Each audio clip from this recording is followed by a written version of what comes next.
প্রিয় বন্ধুরা, আসসালামু আলাইকুম। আশা করি সবাই ভালো আছেন। নতুন একটি ভিডিওতে স্বাগতম। আজকের টপিক সাইকোলজি। আমরা সাইকোলজি ফিক্স করব, মূলত যে কিভাবে আমাদের সাইকোলজি আমাদের সাথে খেলা করে এটা আমাদেরকে জানতে হবে ফার্স্টে, এবং আমাদের স্ট্র্যাটেজিগুলো আমরা ইমপ্লিমেন্ট করতে গেলে সাইকোলজিক্যাল ডিলেমাটা কিভাবে আসে এবং সেটা থেকে পরিত্রাণের উপায়। প্রথমে আমরা জানবো যে আমাদের স্ট্র্যাটেজিটার রুলগুলো কি, এবং এই রুলগুলোতে স্টিক করতে গেলে আমাদের কি কি সাইকোলজিক্যাল প্রবলেম আসে, এবং সেই সাইকোলজিক্যাল প্রবলেমগুলোকে আমরা যদি আইডেন্টিফাই না করতে পারি তাহলে কিন্তু আমরা একেবারেই অন্ধকারে থেকে যাই। তাই সেই অন্ধকার থেকে বের হওয়ার জন্য আমাদেরকে বুঝতে হবে যে আমাদের মন মানসিকতা ওই সময় কি অবস্থায় থাকে, মাথার মধ্যে কি কাজ করে, এবং এই জিনিসগুলো যখন আমরা জানতে পারবো তখন কিন্তু আমরা বুঝতে পারবো যে আমরা আসলে কি করলে আমরা এখানে সুফল পেতে পারি এবং আমাদের স্ট্র্যাটেজিতে স্টিক করে থাকতে পারি। তা চলুন বন্ধুরা, প্রথমে সাপ্লাই ডিমান্ড স্ট্র্যাটেজি নিয়ে আমি বলতেছি। এখানে মূলত আপনারা যে কোনো স্ট্র্যাটেজি যারা ফলো করতেছেন এবং সেই স্ট্র্যাটেজিগুলো মেনটেন করতে গেলেই কিন্তু এই সমস্যাগুলো আসবে। ফলে ভিডিওটা সবার জন্যই, শুধু যে সাপ্লাই ডিমান্ড ট্রেডারদের জন্য তা নয়। এখানে বেসিক সাপ্লাই ডিমান্ড ট্রেডিং এর কিছু রুল দেওয়া রয়েছে। রুলগুলো সম্পর্কে আমি একটু শর্টে বলে দিই আপনাদেরকে, যে আমরা হায়ার টাইম ফ্রেম অর্থাৎ 1 ঘন্টার যে ডিমান্ড জোন অথবা সাপ্লাই জোনও হতে পারে, আমরা এক্ষেত্রে ডিমান্ড জোন দিয়ে দেখাচ্ছি যে 1 ঘন্টার ডিমান্ড জোন অথবা হায়ার টাইম ফ্রেমের যে ডিমান্ড জোন, এই ডিমান্ড জোনটা আমরা ফিগার আউট করি। তা আমাদের এখানে দেখুন রুলে বলা আছে যে lower time frame price touch higher time frame zone, অর্থাৎ লোয়ার টাইম ফ্রেম আমাদের এক্ষেত্রে 1 মিনিটের প্রাইসটা হায়ার টাইম ফ্রেমে জোনে টাচ করতে হবে। তা দেখুন যে ঠিক এখানে জোনে টাচ করছে, এবং লোয়ার টাইম ফ্রেমে আমরা তখন মোমেন্টাম লাইনটা ড্র করব। তা দেখুন যে বন্ধুরা, আমরা এখানে মোমেন্টাম লাইনটা ড্র করছি, এটা আমাদের মোমেন্টাম লাইন। লোয়ার টাইম ফ্রেমে প্রাইস স্ট্রাকচার ব্রেক করবে, দেখুন যে ঠিক এখানে স্ট্রাকচারটা ব্রেক করছে। এরপর দেখুন যে আমরা লোয়ার টাইম ফ্রেমে জোন ড্র করব, অর্থাৎ আমাদের লোয়ার টাইম ফ্রেমে যেই শুরুতে যেখানে আমাদের 1 মিনিট, এখানে আমাদের লোয়ার টাইম ফ্রেম, এখানে শুরুতে যে আমাদের ডিমান্ড জোনটা, এটাকে আমরা আইডেন্টিফাই করলাম, এবং লোয়ার টাইম ফ্রেমে প্রাইসটা ঠিক ওই জোনে ফেরত আসতে হবে। তা দেখুন যে ঠিক এখানে জোনে ফেরত আসছে, এবং আমাদের এখানে একটা লিমিট অর্ডার থাকবে অবশ্যই, বাই লিমিট। মনে রাখবেন যে মার্কেট আপনাকে তার সাথে নিতে হবে, আপনি জোর করে মার্কেটে জড়াবেন না। আমরা সবসময় চেষ্টা করব লিমিট অর্ডার প্লেস করার, আমরা মার্কেট অর্ডার এক্সিকিউট করব না, চেষ্টা করব লিমিট অর্ডার রাখার। এরপর স্টপ লসের রুল দেখুন যে 2 pips below lower time frame zone, অর্থাৎ আমাদের এই লোয়ার টাইম ফ্রেমে 2 পিপস নিচে আমরা স্টপ লসটা দিব, এবং আমাদের প্রফিট টার্গেট হবে 2 গুণ, অর্থাৎ আমাদের স্টপ লসের ডিস্টেন্সটা যদি এতটুকু হয়, আমাদের টেক প্রফিটটা হবে 2 গুণ। এটাই হচ্ছে মূলত এখানে স্ট্র্যাটেজি। এখন চলুন বন্ধুরা, আমরা এই স্ট্র্যাটেজিটা, আমি গত সপ্তাহের যে ট্রেডগুলো নেওয়া হয়েছে বা মিস করা হয়েছে, ট্রেড যেগুলো ফিল হয় নাই, এইগুলোর বেসিসে আমরা জানার চেষ্টা করি যে একটা স্ট্র্যাটেজিতে কি কি ধরনের সাইকোলজিক্যাল ডিলেমা আসতে পারে এবং সেগুলো থেকে আমরা কিভাবে রেহাই পেতে পারি। তা চলুন চার্টে চলে যাই। বন্ধুরা, প্রথমত আমরা একটু দ্রুত বেশ কিছু ট্রেড দেখব, আশা করি যে আপনার সাথেই থাকবেন, এবং শেষে আমরা সাইকোলজিক্যাল চার্ট দেখব, এবং সেই চার্ট দেখলে আমরা বুঝতে পারবো যে আমাদের কি কি সাইকোলজিক্যাল প্রবলেম হয়, আমরা ওই সাইকোলজিক্যাল প্রবলেমগুলো কেন হয়, ওই সময় আমাদের মাথায় ঠিক কি কাজ করে, এবং সেটাকে নিউট্রালাইজ করে একটি প্রফিটেবল সিস্টেম ডেভেলপ করতে গেলে আমাদের কি ধরনের মন মানসিকতা ডেভেলপ করতে হবে। তা দেখুন যে এখানে এই গ্রিন যে এরিয়াটা, এটা হচ্ছে আপনার 1 ঘন্টার বা হায়ার টাইম ফ্রেমের ডিমান্ড এরিয়া। তা প্রাইসটা দেখুন, আমরা 1 মিনিটে আসি লোয়ার টাইম ফ্রেমে, প্রাইসটা যেই টাচ করলো এখানে, আমরা আমাদের মোমেন্টাম লাইন ড্র করলাম, প্রাইসটা কিন্তু মোমেন্টাম লাইন ব্রেক তরতরায় উঠা শুরু করলো। তো এই যে তরতর করে উঠতেছে, এই সময় আমাদের মাথায় কিন্তু ফোমো কাজ করতে পারে যে আমরা এখানে ট্রেড না নিলে মনে হয় মিস করে ফেলবো। তা দেখুন যে প্রাইসটা আমরা যদি একটু ওয়েট করি, প্রাইসটা এখানে যখন চলেই গেল, অনেক দূর চলে গেল, তখন তো আমাদের মাথায় একেবারে শিওর হয়ে গেল যে আমরা একেবারেই ট্রেডটা যদি এখানে নিতাম এতখানি প্রফিট পেতাম, কিন্তু আমি তো ট্রেডটা নিলাম না, মিস হয়ে গেল। তখন আমাদের মধ্যে আমরা স্ট্র্যাটেজি চেঞ্জ করি বা টাইম ফ্রেমটা চেঞ্জ করি, বিভিন্ন চেঞ্জের ইস্যু মাথায় আসতে পারে। তো দেখুন যে প্রাইসটা আমরা যদি একটু ফাস্ট ফরওয়ার্ড করি ডানে, দেখুন যে ঠিক আমাদের 1 মিনিটের ডিমান্ড এরিয়াতে আসছে, এবং আমরা যদি স্টপ লসটা নিচে রাখতাম, এখানে কিন্তু 2 গুণ প্রফিট আসছে। তো চলুন বন্ধুরা, আমরা এবার পরবর্তী ট্রেডে চলে যাই। এই ট্রেডটাও দেখুন বন্ধুরা একই রকম, আমাদের 1 আওয়ারের ডিমান্ড এরিয়া ডিফাইন করা আছে। আমরা দেখি আমাদের কখন টাচ করলো, এখানে আমরা দেখতেছি মোমেন্টাম লাইন ড্র করা, অর্থাৎ আমাদের ঠিক এখানে সে টাচ করছে।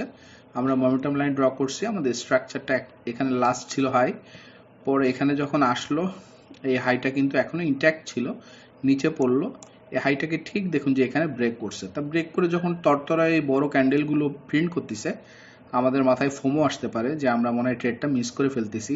আগের ট্রেডটাতে যেমন প্রথমে শুরুতেই উপরের দিকে যাওয়া শুরু করছে, এখানেও শুরুতে যদি ধাপ করে উপরের দিকে চলে যায় আমরা মিস করে ফেলবো, তাহলে এখানে অর্ডার প্লেস করে দিই। কিন্তু আমাদের রুল বলতেছে যে 1 মিনিটের ডিম্যান্ড এরিয়াটা ঠিক এখানে, ফলে আমাদের প্রাইসটা এখানে আসতে হবে। তা দেখুন যে পরবর্তীতে প্রাইসটা এখানে আসছে এবং আমরা এখানে কিন্তু 2 গুণ প্রফিট পেয়েছি। তাই এখানে অনেক, যদি আমরা রুলটা বেস করে ওয়েট করি, যারা করতে পারবো তারা কিন্তু এখানে অর্ডারটা অ্যাক্টিভ হয়ে যাবে, লিমিট অর্ডার, এবং তাদের ক্ষেত্রে যেটা হতে পারে যে কিছু দূর যাওয়ার পরেই মনে হতে পারে যে আমরা ট্রেডটা ক্লোজ করে দিই, আমাদের তো প্রফিট কিছুটা আসছে।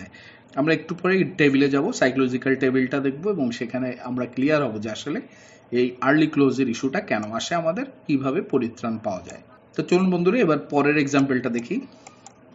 এখানে দেখুন একইভাবে হায়ার টাইম ফ্রেম 1 আওয়ারের ডিমান্ড এরিয়া আছে এবং প্রাইসটা দেখুন যে উপরে উঠতেছে নিচে নামলো এবং আপনার আমরা দেখব যে আমাদের এরিয়াতে আসে কিনা। ঠিক দেখুন এখানে আমাদের 1 আওয়ার বা হায়ার টাইম ফ্রেমের ডিমান্ড এরিয়াতে টাচ করছে। আমরা মোমেন্টাম লাইন ড্র করলাম, প্রাইসটা কিন্তু এখানে স্ট্রাকচার ব্রেক করছে এবং আপনার নিচে পড়া শুরু করছে এবং আমাদের 1 মিনিটের ডিমান্ড এরিয়াতে আসছে।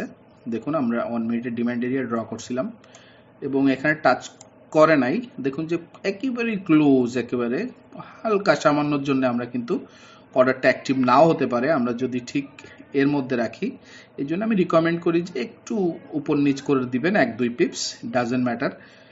বাট একেবারেই নিখুঁত রাখতে গেলে অনেক সময় এটা না নিয়ে চলে যায়। বাট যদি এটা নাও নেয়, অর্ডারটা যদি অ্যাক্টিভ নাও করে, এই সময় আমরা পরে এসে দেখলাম আমাদের লিমিট অর্ডারটা অ্যাক্টিভ হয়নি, অথচ যদি অ্যাক্টিভ হতো আমরা 2 গুণ প্রফিট এখানে পেয়ে যেতাম। তখন আমাদের মাথায় কি কাজ করতে পারে যে আমরা মিস করে ফেললাম, আমার টাইমটা ওয়েস্ট হলো, এখানে ফোমো আসতে পারে। আমরা যদি এখানে এসে দেখি যে অর্ডারটা একটু পরে, যদি প্রাইসটা চলে যাওয়ার পরে এখানে দেখি চার্টটা যখন ওপেন করলাম তখন প্রাইসটা এখানে আছে, তখন কিন্তু আমার মাথায় রাগ আসতে পারে যে আমি অল্পের জন্য ট্রেডটা অ্যাক্টিভ হলো না।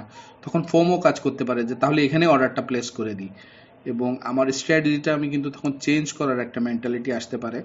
তা এটা আমরা একটু পরেই টেবিলে যাব, সাইকোলজিক্যাল টেবিলে, এবং আমরা দেখব এখান থেকে কিভাবে আমরা পরিত্রাণ পেতে পারি। বন্ধুরা আমরা সাইকোলজিক্যাল টেবিলে চলে আসলাম। এখানে কয়েকটা বিষয় আগে আমরা একটু ক্লিন করে নিই যাতে আমরা বুঝতে পারি টেবিলটা আসলে কি বলতে যাচ্ছে।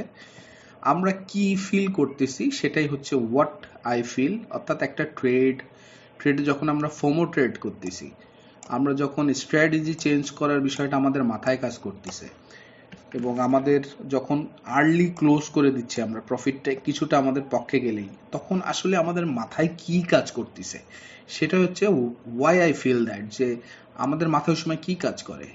তা এরপরে আমরা জানবো যে অ্যাকচুয়াল রিজনটা কি, যে কারণে আমাদের, যেটা হয়তো আমরা অনেকেই জানি না, তা সাবকনশিয়াস, এটা অনেকটা যে সাবকনশিয়াসলি এই জিনিসগুলো কাজ করে আমাদের মাথার ভিতরে, যে কারণে আসলে এই ফিলিংগুলো আসে, যে আমরা আমাদের যে ওয়াই উই ফিল দ্যাট, এটা আসে মূলতই অ্যাকচুয়ালি এই রিজনের কারণে।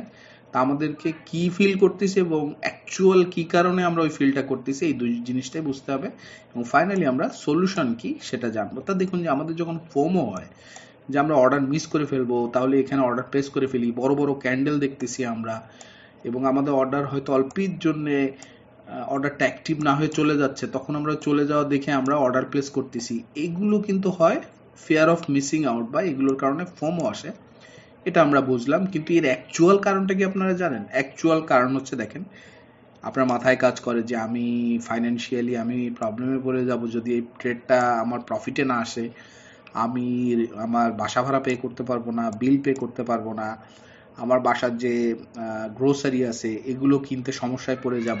তা আপনারা দেখেন ওভারঅল একটা ফাইন্যান্সিয়াল ইনসিকিউরিটি মাথায় কাজ করে, যে কারণে কিন্তু আপনার এই ফোমোটা তৈরি হয়। তা এটা যখন আপনি জানলেন, তখন আপনি এটা সলিউশনটা কি, তো সলিউশনে যাওয়ার আগে আমরা অন্য প্রবলেমগুলো দেখবো। দেখেন স্ট্র্যাটেজি চেঞ্জ করার বিষয়টা যখন মাথায় আসে আমাদের, তখন আসলে আমরা কেন এটা ফিল করি, এই ফিলিংসটা আমাদের কেন কাজ করে।